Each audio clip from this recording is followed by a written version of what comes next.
আপনাদের ভালো লাগতেছে না খারাপ লাগতেছে? ভালো লাগছে? ভালো লাগছে না? এমনি উফরে তো বেরিয়ে কইতেছেন জি হুজুর, দূরে থেকে আইছে হুজুর, গুয়াহাটি থেকে আইছে, আমরা ভালো না লাগলে কই ভালো লাগছে নাকি? ভালো লাগছে? তবে যাই না হোক বাবা, আমি আপনাদের সম্মুখে কোরআনে মুকাদ্দাসা থেকে একটি পবিত্র আয়াতে কারিমা তালাওয়াত করার জন্য সক্ষম অর্জন করেছি। আমি এদিক ওদিক না গিয়া ডাইরেক্ট অ্যাকশন শুরু করলাম। খারাপ পাবেন কি?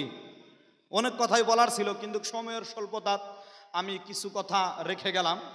তবে ভবিষ্যতে যদি আল্লাহ পাক আপনাদের সম্মুখে আবার কোনোদিন আনে, আমি কিছু কথা এদিক ওদিক বাড়ায় বলার চেষ্টা করব। তবে বাবা, চরণে হাত রেখে বলবো রে বাবা, যারা বাইরে দাঁড়ায় আছেন, আমার আওয়াজটা যারা বাহির থেকে শুনতেছেন তারা ভিতরে আসেন।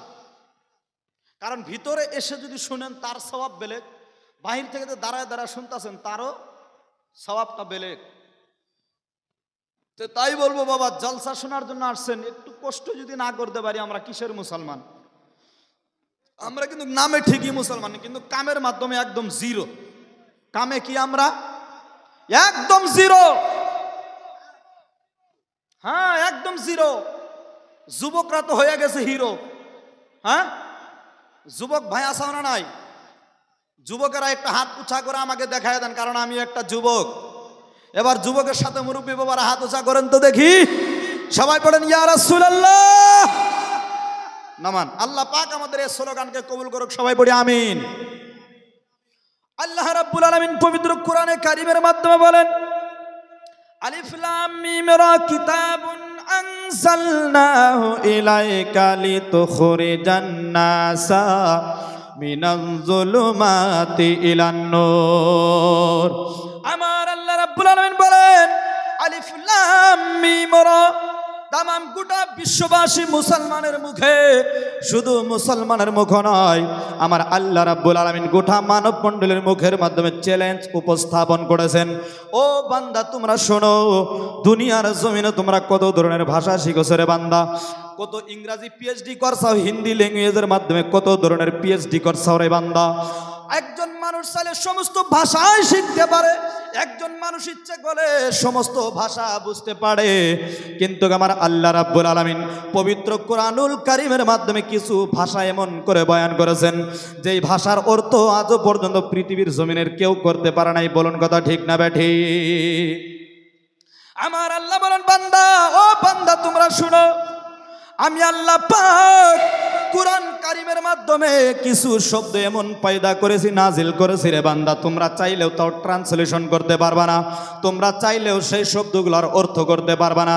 তার মাধ্যম থেকে একটা শব্দ হইল আলিফ লাম মিম রা। জোরে পড়ি আল্লাহু আকবার। তার মানে সমস্ত মানুষকে আল্লাহ পাক মুখমণ্ডলীকে বন্ধ করে দিয়েছেন। আমরা আলিফ লাম মিম রার তরজমা করতে পারবো না, শুধু তিনি করতে পারবেন যিনি নাজিল করেছেন এবং যার উপরে এই পবিত্র গ্রন্থখানা আমার আল্লাহ পাক নাজিল করেছেন। জোরে পড়ি সুবহানাল্লাহ। তারপর আল্লাহ রাব্বুল আলামিন আগে সুন্দর করে বয়ান করেন, কিতাবুন আনজালনাহু ইলাইকা লিতুখরিজান নাসা মিনাজ যুলুমাতি ইলান নূর। আমার আল্লাহ রাব্বুল আলামিন বলেন, ও বান্দা তুমি শুনো, ও বান্দা তুমি শোনো রে শোনো। কিতাবুন আনজালনাহু, কোরআন কিতাব মানে কোরআন, কোরআন আমি আল্লাহ পাক নবীর উপরে নাজিল করেছি। এটা এমন একটা কিতাব, এটা এমন একটা কিতাব, তার মানে কোরআন এমন একটা কিতাব যার একটা হরফ কিতাব, যার একটা শব্দ বিশ্লেষণ করলে আমার গ্রন্থ হয়ে যাবে, যার একটা আয়াত বিশ্লেষণ করলে প্রকাণ্ড একটা গ্রন্থ হয়ে যাবে রে বাবা। এমন একটা কিতাব নবীর উপরে নাজিল করেছেন। আমার আল্লাহ পাক বলেছেন, বান্দা, দুনিয়ার জমিনে তোমরা তো অনেক কিতাব লিখেছো, দুনিয়ার জমিনে আওতার কিতাবের রাইটাররা অনেক ধরনের কিতাব লিখছে না নাই? কিন্তু আজও পর্যন্ত কোন ধরনের কিতাব লিখক, কোন ধরনের গবেষক কিতাব লেখে কোন ধরনের চ্যালেঞ্জ উপস্থাপন করতে পারে নাই। কেউ বলতে পারে নাই আমার কিতাবের মাধ্যমে কোনো ধরনের ভুল নাই। আমার আল্লাহ এমন একটা কিতাব বান্দার উপরে নাজিল করেছেন রে বাবা, এমন একটা কিতাব নাজিল করেছেন। আমরা যখন সূরা ফাতিহা শুরু করি, বাস্তবতা যদি কোনো কিতাব আমরা পড়তে শুরু করি, আমাদের চিন্তা চেতনার মাধ্যমে একটা প্রশ্ন জাগ্রত হইতে পারে, হাই হাই যে কিতাব আমরা পড়তেছি এই কিতাবের মাধ্যমে না জানি কোনো ধরনের ভুল আছে নাকি। আমার আল্লাহ বলেন, বান্দা, ও বান্দা তুমি শোনো রে শোনো, সূরা ফাতিহা পড়া শুরু করে নাও। এবার যখন আমি আল্লাহর প্রশংসা করা তোমাদের শেষ হয়ে গেল, তোমাদের অন্তরের মাধ্যমে হয়তো এই প্রশ্ন জাগ্রত হইতে পারে, আল্লাহর কালামের মাধ্যমে কি কোনো ধরনের ভুল আছে নাকি। আমি আল্লাহ কোরআন শুরুর মাধ্যমেই, এই কোরআনটা শুরুর মাধ্যমে চ্যালেঞ্জ করে দিয়েছি। আমি এমন একটা কিতাব আমি নবীকে দান করেছি, বান্দা তোমাদেরকে দান করেছি, যেই কিতাবের মাধ্যমে সন্দেহের কোনো ধরনের অবকাশ নাই। জোরে পড়ি সুবহানাল্লাহ। আমার আল্লাহ পাক বলেন, দালিকাল কিতাবু লা রাইবা ফীহি হুদাল লিল মুত্তাকিন। আমার আল্লাহ পাক বলেন, বান্দা তুমি শোনো, আমি এমন একটা কিতাব তোমাদেরকে দিলাম রে বান্দা, যেই কিতাবের মাধ্যমে কোনো ধরনের ভুল নাই। জোরে পড়ি সুবহানাল্লাহ। এই কোরআনের মাধ্যমে কোনো ধরনের ভুল নাই, তার কারণ কি? এবার যদি আল্লাহকে প্রশ্ন করি, ও আল্লাহ, কোরআনের মাধ্যমে কোনো ধরনের ভুল নাই, এটা কেমন করে সম্ভব?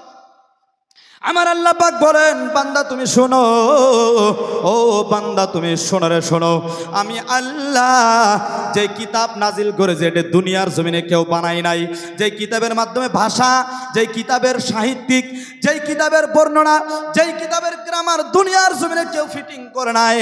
আমি আল্লাহ পাকের কুদরতি মুখের দ্বারাই বর্ণনা করা হয়েছে। আমি আল্লাহ নিজে নিজে বলে বলে নবীর উপরে কিতাবখানা নাজিল করেছি। জোরে পড়ি সুবহানাল্লাহ। এই জন্য কোরআনের মাধ্যমে কোনো ধরনের ভুল নাই। সাহাবায়ে কেরাম প্রশ্ন করলেন, ও মা আয়েশা, উম্মুল মুমিনিন মা আয়েশা, ও মা আয়েশা, আমার নবীর চরিত্র কেমন? কোরআন যেই নবীর উপরে নাজিল করা হয়েছে এই নবীর চরিত্র কেমন এবং কোরআনের চরিত্র কেমন শোনেন।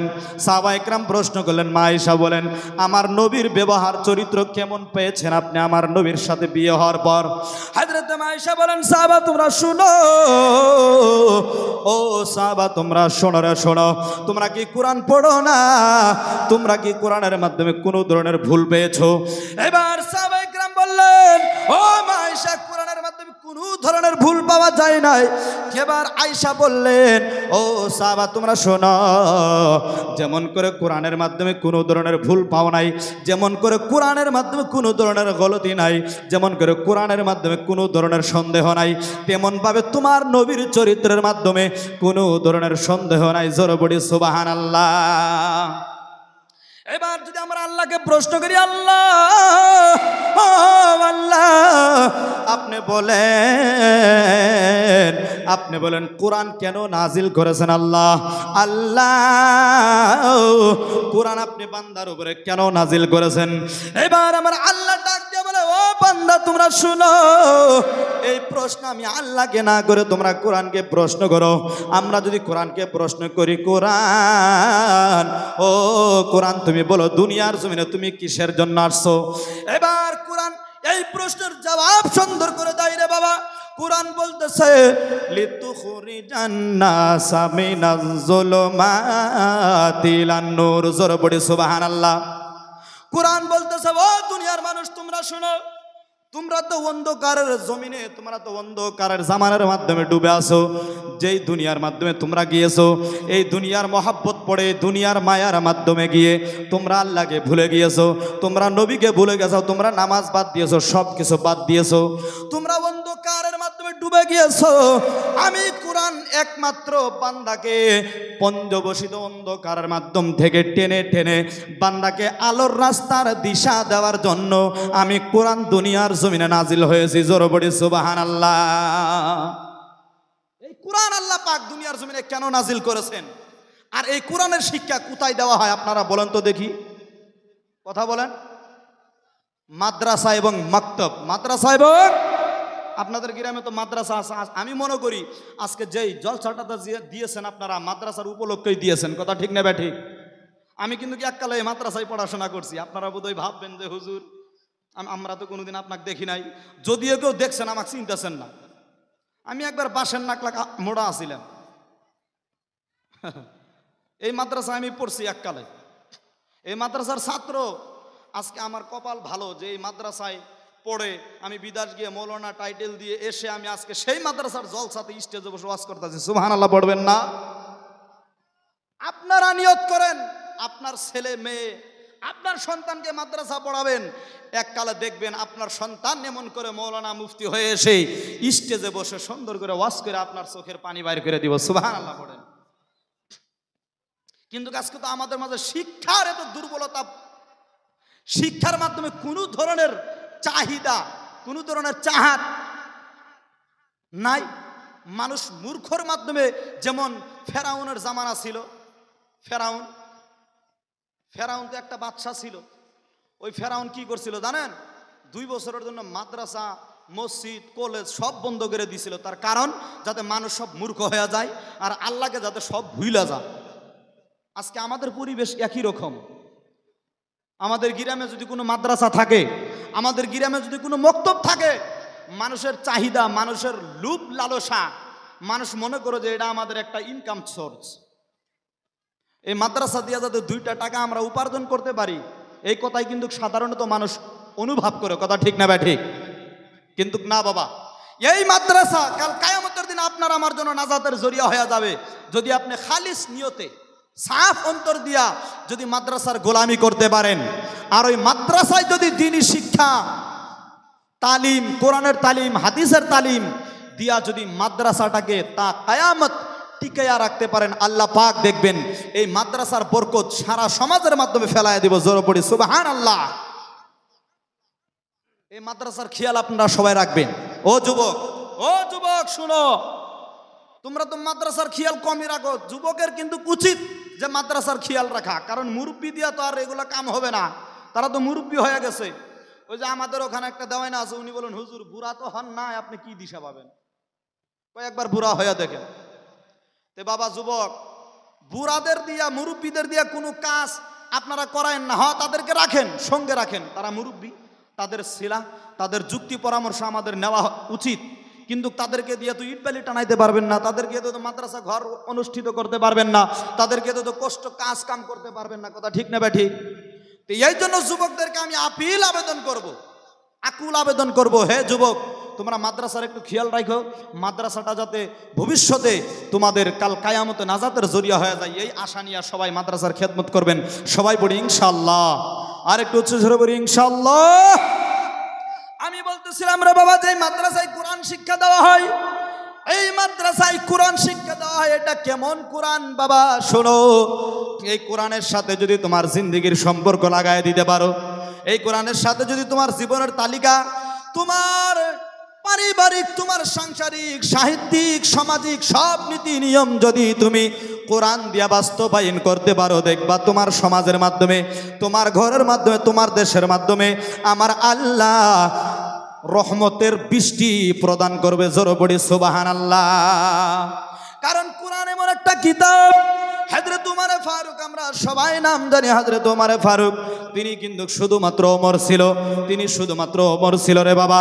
যখন কোরআনের সাথে তার সম্পর্ক হয়ে গেল, কোরআনের সাথে যখন পরিচয় হয়ে গেল, হযরত ওমর ফারুক আর ওমর থাকলো না, আমার আল্লাহ পাক হযরত ওমরকে ফারুক আজম বানায় দিল। জোরে পড়ি সুবহানাল্লাহ। এই কোরআন হযরত ওমরকে কি বানিয়ে দিয়েছে, ছোট্ট একটা ঘটনা মনে পড়ে গেল। হাদিস শরীফ, হাদিসের বর্ণনায় আসছে, হযরত আলী একদিন স্বপ্নের যুগে দেখতেছেন মসজিদে নববীর মাধ্যমে নবীর পিছনে দাঁড়ায়া দাঁড়ায়া হযরতে আলী নামাজ পড়তেছে। জোরে পড়ি সুবহানাল্লাহ। জোরে পড়েন সুবহানাল্লাহ। হযরত আলী মসজিদে নববীর মাধ্যমে নবীর পিছনে দাঁড়ায় নামাজ পড়তেছে, স্বপ্ন দেখতেছে রে বাবা। এবার হঠাৎ করে যখন স্বপ্ন ভেঙে গেল, স্বপ্নের মাধ্যমে তিনি খেজুর চাবাতে ছিলেন। এবার স্বপ্ন যখন ভেঙে গেল, ভেঙে যাওয়ার পর হযরত আলী মসজিদে নববীতে ফজরের নামাজ আদায় করতে আসলেন। এসে দেখেন যায় নামাজের মাধ্যমে যেই জায়গায় স্বপ্নের মাধ্যমে নবীকে দেখেছিলেন, সেই জায়গায় হযরত ওমর ফারুক দাঁড়ানো। জোরে পড়ি সুবহানাল্লাহ। এই কাহিনীটা অনেক লম্বা, আমি অনেক লম্বা করব না, শর্ট করে দিচ্ছি।